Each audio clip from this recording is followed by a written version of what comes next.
Hello दोस्तों, मेरे YouTube channel पर आपका स्वागत है। तो चलिए कहानी शुरू करते हैं। कहानी अच्छी लगे तो प्लीज़ चैनल को लाइक कमेंट शेयर जरूर कीजिएगा। पंचोली हाउस। शिवांश की बात सुन मृत्युंजय एक नज़र उसकी तरफ देख सुधांशु से बोला, जो कहा वो करो। शिवांश मृत्युंजय की जीत को देख महक से बोला, मॉम प्लीज़ आप डैड को समझाओ ना, मैं अभी यहाँ से नहीं जाना चाहता। यहाँ इन्हें और आपको दोनों को मेरी ज़रूरत है। महक शिवांश की बात सुन मृत्युंजय से कुछ कहने लगी, जिस पर मृत्युंजय बीच में, मैंने कह दिया सो कह दिया, ये दोनों यूएस से जाएंगे, मैं नहीं जाऊँगा, अव्यक्त ने कहा। जिसे सुन मृत्युंजय शिवांश और अव्यक्त दोनों को देखकर, मैं कह दिया ना, तुम दोनों अपनी आगे की स्टडी वहीं पूरी करोगे।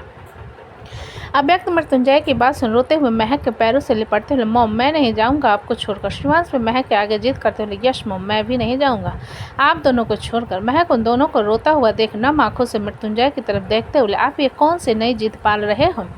आप तो कहते थे कि हमारे बच्चे हमेशा हमारे साथ रहेंगे, तो आज क्या हुआ आपको? मृत्युंजय महक के सवाल पर एक गहरी सांस भर कर बोला, बस ये जान लो, मैं जो कुछ भी कर रहा हूँ इन दोनों की भलाई के लिए कर रहा हूँ। दीपांजलि मृत्युंजय के पास आकर उसके हाथ को पकड़ते हुए रूंधी आवाज़ में, फूफू प्लीज़ शिव को मत भेजो। मृत्युंजय दीपांजलि की बात अपना सर नहीं में हिलाते हुए, मैं उसे नहीं रोकने वाला और वो अपना फैसला भी बदलने वाला है।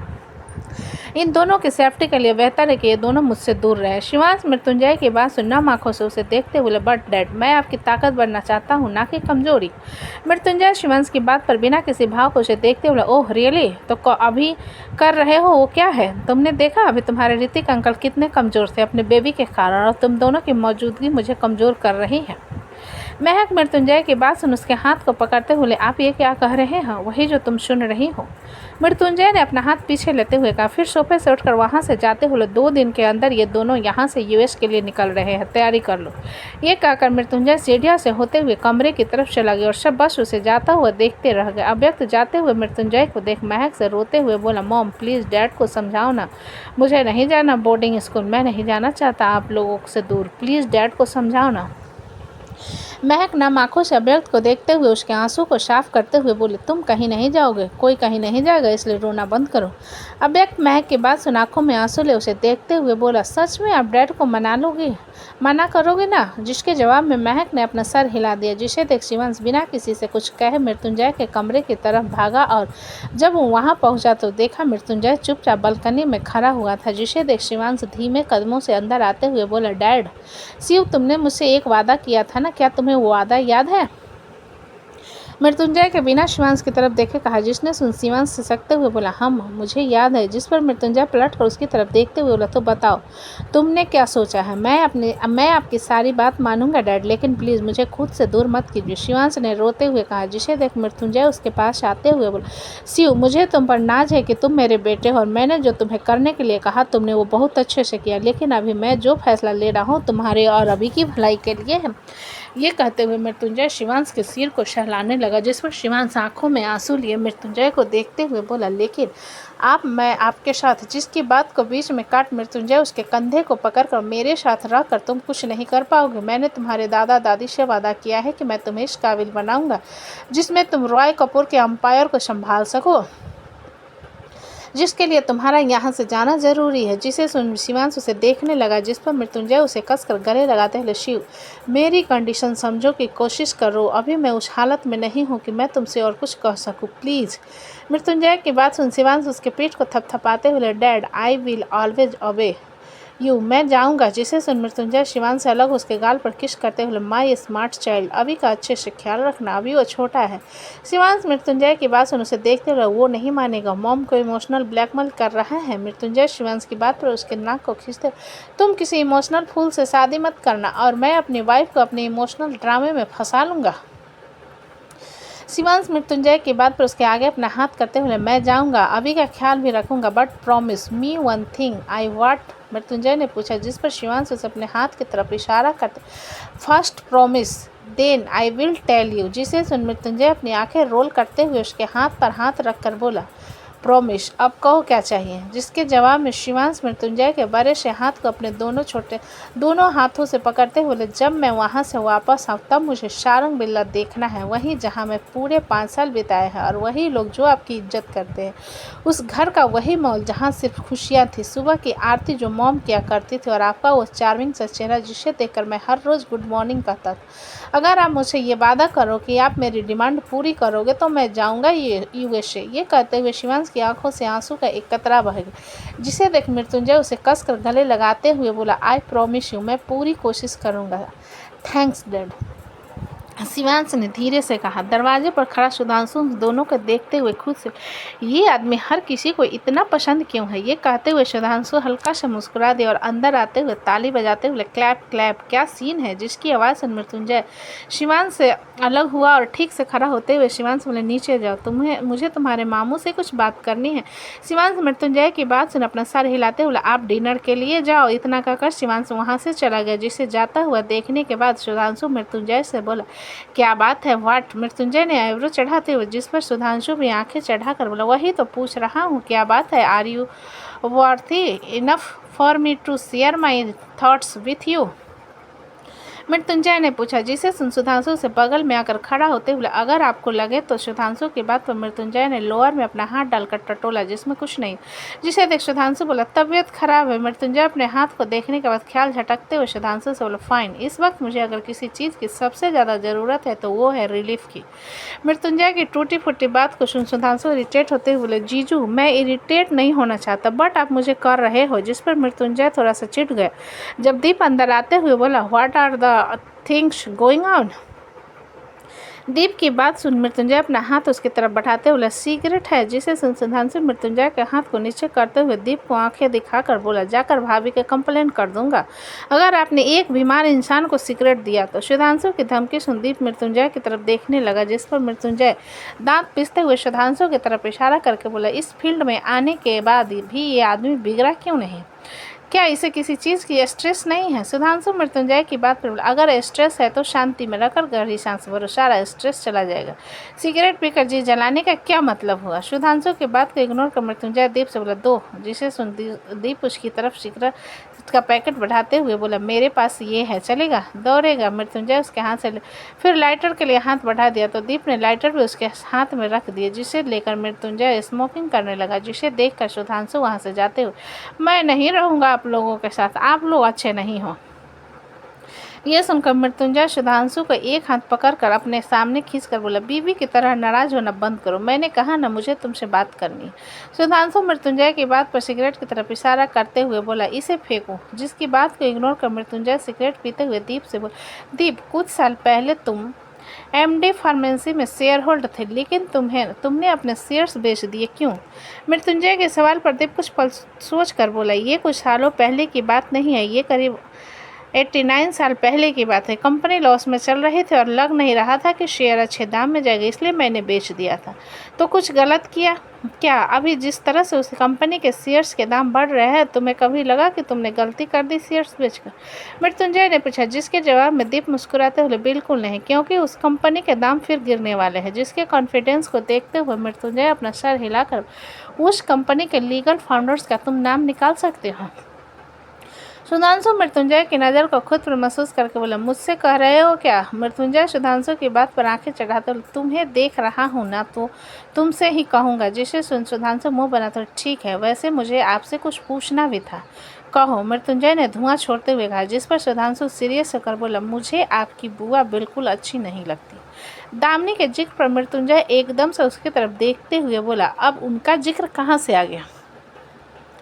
जिसे सुन सुधांशु अपना फ़ोन निकाल कर उसके सामने रख दिया तो मृत्युंजय एक हाथ से उसका फ़ोन लेकर देखने लगा, जिसमें भाव्य और विप्लव की तस्वीरें थी, जिन्हें देखते हुए मृत्युंजय की आंखें छोटी। तो सुधांशु मृत्युंजय से बोला, आपको पता है ये सारी फ़ोटो सीमांशी के नंबर पर भेजा गया था। जब मैं IP एड्रेस और सिम कार्ड रजिस्ट्रेशन चेक किया तो ये किसी और का नहीं बल्कि आपके बुआ का नंबर था। मृत्युंजय सुधांशु की बात पर बोरियत से बोला, ये सारे इन्फॉर्मेशन विक्रम को सेंड करो और ख्याल रहे विप्लव के इस बारे में बिल्कुल पता नहीं चलेगा, डोंट वरी। सुधांशु ने बीच में कहा, जिसे सुन मृत्युंजय उसे घूरते हुए, मेरी बात पूरी होने दो। मैं कहना चाह रहा था विप्लव को इस बारे में बहुत अच्छे से पता चले, ताकि वो बुआ की ऐसी की तैसी करे, और वैसे भी अभी तो वो आएगी ना, इनफैक्ट आ चुकी होगी। मृत्युंजय की बात सुनती पर सुधांशु निराशा से अपनी गर्दन नहीं में हिला दिया तो मृत्युंजय अपने सिर पर हाथ रखते हुए बोला, ये सिर दर्द क्यों नहीं जा रहा है? एक काम करो, जो कहा वो करो और अभी जाओ। जिस पर दीप मृत्युंजय की तरफ देखते हुए, मृत्युंजय मुझे तुमसे कुछ पूछना था। जिसे सुन मृत्युंजय दीप की तरफ देखने लगा तो दीप कुछ पल चुप रहा। तुम कुछ दिन पहले वैदिक पढ़ने बाहर चला गया और अब तुम शिवांश को भेजना चाहते हो। दीपांजलि बहुत उदास हो गई है। दीपांजलि के जिक्र पर मृत्युंजय उसकी तरफ देखते हुए बोला, तो तुम चाहते हो कि इमोशंस के चक्कर में मैं अपने बेटे का करियर और फ्यूचर दोनों खराब कर दूं? मृत्युंजय की डायरेक्ट बात को सुन दीप इरिटेट होते हुए, यार तुम इतने घमंडी क्यों हो? जिस पर मृत्युंजय ने उसे घूरते हुए कहा, मैं डायरेक्ट बात कर रहा हूँ, तुम्हें घमंडी लग रहा हूँ? अगर यही बात है तो घुमा कर कहता हूँ, तब तुम्हें अच्छा लगता। जिस पर दीप अपना चेहरा फेरते हुए, तुम सच में बुरे हो। मेरी बेटी कितनी उदास है और मुझे पता है वो बहुत रोने वाली है। रोने से बचाना है तो अपनी बेटी को शिव के साथ भेज दो पढ़ने के लिए। फॉरेन डिग्री तो वैसे भी ज़रूरी होती है ना हम जैसे लोगों के लिए। मृत्युंजय ने सिगरेट का कस मारते हुए, जिसे सुनकर दीप इस बारे में सोचने लगा तो सुधांशु मृत्युंजय से बोला, साध्वी के कंडीशन के बारे में डॉक्टर से बात की तो उन्होंने कहा 1 साल बाद उसकी हार्ट सर्जरी होगी। जिस पर मृत्युंजय अपना सर हिलाते हुए, उसे कुछ नहीं होगा। दीप मृत्युंजय की बात सुनकर, मृत्युंजय तुम ठीक हो ना? अगर मैं ठीक ना रहूं तो क्या तुम मुझे गले लगाकर रोने दोगे? मैं नाक भी साफ करूंगा तुम्हारे कपड़े में। मृत्युंजय ने आंखें चढ़ाते हुए, जिसके सुनकर दीप का मुंह बन गया और वो सुधांशु से बोला, चलो नीचे चलते हैं। दीप की बात पर सुधांशु मृत्युंजय के हाथ से सिगरेट लेकर फेंक दिया और उसके हाथ को पकड़ दीप से बोला, पकड़ो इन्हें भी लेकर चलते हैं। ये सुनकर दीप मुस्कुरा दिया और दोनों मृत्युंजय को खींचते हुए नीचे की तरफ ले गए। रात का वक्त सिटी हॉस्पिटल। वैशाली ब्लड ज़्यादा लॉस हो जाने के कारण बेहोश हो गई थी। उसे 2 दिन बाद होश आया था और उसके साथ में अचानक ब्लास्ट की वजह से धक्का लगने के कारण उसकी पीठ की हल्की जल गई थी, जिस कारण वैशाली को आईसीयू में रखा गया था। लेकिन उसके होश में आ जाने के बाद उसे नॉर्मल वार्ड में शिफ्ट कर दिया गया। सभी वैशाली से मिल चुके थे लेकिन अमृत उसके सामने नहीं गया था। जब वैशाली वहाँ पर बैठी अदिति से बोली, अदिति बड़का भैया और दीदी कहाँ हैं? वैशाली के सवाल सुनकर अदिति थोड़ी सी हड़बड़ा गई तो वैशाली फिर से बोली, हम कुछ पूछ रहे हैं, बताओ कहाँ हैं वो दोनों? हमसे मिलने भी नहीं है। जिस पर अदिति नर्वस होते हुए, दीदी डॉक्टर ने आपको आराम करने के लिए कहा है। अदिति की बात पर वैशाली अपनी आंखें छोटी करते हुए बोली, हम कुछ पूछ रहे हैं तुमसे, तुम बात काहे बदल रही हो? हमको बताओ कहाँ है वो लोग? हमारा पति भी हमसे मिलने नहीं गया। तुम्हारे बड़का भैया और दीदी को अमृत ने धक्के मारकर घर से बाहर निकाल दिया। दामिनी ने अंदर आते हुए, जिसकी आवाज़ सुन वैशाली ने घूरकर उसकी तरफ देखा और उसे इग्नोर करते हुए अदिति से बोली, तुम बताओ। अदिति वैशाली की बात पर चुप ही रही तो दामिनी उसे घूरते हुए बोली, जाओ यहाँ से। दामिनी के घूरते हुई नज़र पर अदिति अपनी आंखें छोटी करते हुए बोली, मैं क्यों जाऊँ और आपको यहाँ आने के लिए किसने कहा? अदिति की बात पर दामिनी उन दोनों के गुस्सों से घूरते हुए बोली, मेरे भैया और भाभी को तुम लोगों के कारण मरना पड़ा और तुम मुझसे सवाल कर रही हो कि मैं यहाँ पर क्या कर रही हूँ? दामिनी की बातें वैशाली के सिर के ऊपर से जा रही थी, जिस कारण वो गुस्से से बोली, बुआ सासू जरा सोच समझ कर बात कीजिए। हमको आपकी ये बातें बिल्कुल समझ नहीं आ रही। वैशाली की बात पर दामिनी उसे घूरते हुए, अच्छा तुम्हें मेरी बातें समझ नहीं आ रही तो सुनो। उस मृत्युंजय की दुश्मनी के चलते सारंग बिल्ला में धमाका हुआ जहां मेरे भैया और भाभी मारे गए, इसलिए अमृत ने उसे घर से धक्का मार कर बाहर निकाल दिया। और कुछ सुनना चाहती हो तुम? जिसे सुनकर वैशाली के शरीर में एक शिरहन से दौड़ गई और वह हैरानी से अदिति की तरफ देखने लगी, जिसे देखते हुए अदिति दामिनी से बोली, आप इस तरीके से एक बीमार को कुछ भी आकर नहीं कह सकती, जाइए यहाँ से। वैशाली अदिति की बात पर उठने की कोशिश करते हुए बोली, का ये जो कह रही है सच है? बड़का भैया और दीदी को घर से निकाल दिया गया है, माँ और पापा अब नहीं रहे का? ये जो कुछ भी कह रही है सब सच है, बताओ हमको। जिसे सुनकर अदिति रोते हुए वैशाली से बोली, अमृत भैया ने उन्हें इंसल्ट करके निकाल दिया और सारा इल्ज़ाम भैया ने अपने सर पर ले लिया और चले गए वो हमें छोड़कर। सब ने उन्हें रोकने की बहुत कोशिश की लेकिन उन्होंने हमारी बात बिल्कुल नहीं सुनी। आदित्य को रोता हुआ देखकर दामिनी बोले, तुम्हारे रोने से कुछ नहीं होने वाला और वो लोग वापस आ भी नहीं पाएंगे, क्योंकि अब अमृत के दिमाग आया है कि मृत्युंजय का साथ देने वाला कभी भी खुश नहीं रह सकता। वो बहुत बड़ा मनहूस है। बस कीजिए आप और चले जाइए यहाँ से, वैशाली ने गुस्से में कहा। जिसे सुनकर दामिनी उसके सामने आते हुए बोली, तुम्हारी बेटी भी मरते मरते बची है, वो भी सिर्फ तुम्हारी महक दीदी के कारण। अगर तुम उसके साथ नहीं जाती उसकी माँ सो कॉल्ड फ्रेंड से मिले तो तुम्हारी ये हालत भी नहीं होती और ना समय से पहले तुम्हारे बच्चे को निकालना पड़ता। दामिनी की करवाहट भरी बातों को सुनते हुए वैशाली की सांस फूलने लगी। जब मशीन से आवाज़ आने लगा तो वहाँ पर डॉक्टर भागते हुए आया, जिनके साथ अमृत भी आया। नर्स वहाँ पर खड़े लोगों की तरफ देखते हुए बोली, प्लीज़ आप लोग यहाँ से जाइए, पेशेंट की हालत ख़राब हो रही है। नर्स की बात सुनकर दामिनी वैशाली को देख तिरछा मुस्कुराते वहां से चली गई और अमृत वैशाली के पास आया। उसके हाथ को पकड़ते हुए बोला वैशाली, जिसके हाथ को झटकते हुए वैशाली गुस्से से बोली दूर रहो हमसे। वैशाली की हरकत पर अमृत हैरानी से उसकी तरफ देखते हुए बोले वैशाली, हमको तुम्हारी शक्ल नहीं देखनी। जब तक बड़का भैया और दीदी को तुम यहाँ लेकर नहीं आओगे हमसे बात करने की कोशिश मत करना। वैशाली ने अमृत पर चिल्लाते हुए कहा, जिसकी बात को सुन अमृत अदिति को देखने लगा, जिस पर अदिति अपना सर नहीं में हिलाते हुए बोली मैंने कुछ नहीं किया, सब कुछ बुआ जी ने बताया। जिसे सुन अमृत बिना किसी भाव के वैशाली को देखते हुए मैं उन दोनों को नहीं लाऊंगा। मृत्युंजय चला गया, अब सब कुछ ठीक हो जाएगा। वैशाली अमृत की बात सुन वहाँ टेबल पर रखे सामान को उठाकर अमृत के ऊपर फेंकते हुए बोली भागो यहाँ से, दफ़ा हो जाओ यहाँ से। साले एहसान फरमोश, हमको कैसा पति नहीं चाहिए, निकलो यहाँ से। जिनके बचने की कोशिश करते हुए अमृत गुस्से से बोला पागल हो गई हो क्या, लग जाएगा छुरी। जिसे सुनकर वैशाली रोने लगी तो अमृत नर्स की तरफ देखते हुए बोला मैं उसे शांत करवा दूंगा। नर्स अमृत की बात सुन अपना सर हिला वहां से चली गई तो अमृत अदिति से बोला तुम भी जाओ। जिसे सुन अदिति वहाँ से जाने लगी तो वैशाली चिल्लाकर बोली अदिति, इसको भी लेकर जाओ, हमको इसकी शक्ल नहीं देखनी। वैशाली की बात पर अदिति अमृत की तरफ देखने लगी, जिस पर अमृत उसे आंखें से इशारा कर दिया तो अदिति चुपचाप चली गई। जिसके जाने के बाद अमृत कुर्सी पर बैठने लगा, जिसे देख वैशाली कुर्सी पर लात मारते हुए गुस्से से बोली चुपचाप खड़े रहो और जो कहना है कहो, हम कुछ नहीं सुनने वाले। अमृत वैशाली की बात सुनकर गुस्से से बोली तुम्हें पता है मॉम और डैड नहीं है, वो चले गए हमें छोड़कर। जिसे सुन वैशाली अमृत को घूरते हुए गुस्से से बोली तो तुमको लगता है बड़का भैया को पता था इस बारे में और सब कुछ जानते हुए भी उन्होंने माँ और पापा को मार डाला। अमृत वैशाली की बात सुनकर बोला वैशाली, मुझे मृत्युंजय के साथ नहीं रहना है, थक गया हूँ मैं उसके साथ रहकर और उसकी मनमर्जियाँ देखकर, इसलिए अब तुम चुप रहो। वैशाली अमृत की बात सुन उसे घूरने लगी, जिस पर अमृत कुर्सी को पकड़कर उसमें बैठते हुए बोला तुम्हारे घूरने से मैं अपना फैसला नहीं बदलने वाला, तुम मत बदलो अपना फैसला, लेकिन हम भी अपना फैसला ले सकते हैं। वैशाली ने सीधा से जवाब दिया। जिसे सुन अमृत उसकी तरफ देखते हुए बोला मतलब मैं तुम्हारे कहने का मतलब नहीं समझा, तुमको नहीं रहना है ना बड़का भैया के साथ, अब हमको तुम्हारे साथ नहीं रहना। जिन दो लोगों के कारण हम उस घर में थे तुमने उन दोनों को एक फालतू सा बहाना बनाकर घर से निकाल दिया, तब हमें पता चल रहा है कि तुम हमारे पति बनने के लायक बिल्कुल नहीं हो। काहे कि जिस अमृत से हम प्यार करते थे ना वो तुम्हारी तरह एहसान फरमोश और सेल्फिश बिल्कुल नहीं था। वैशाली ने अमृत को घूरते हुए जवाब दिया।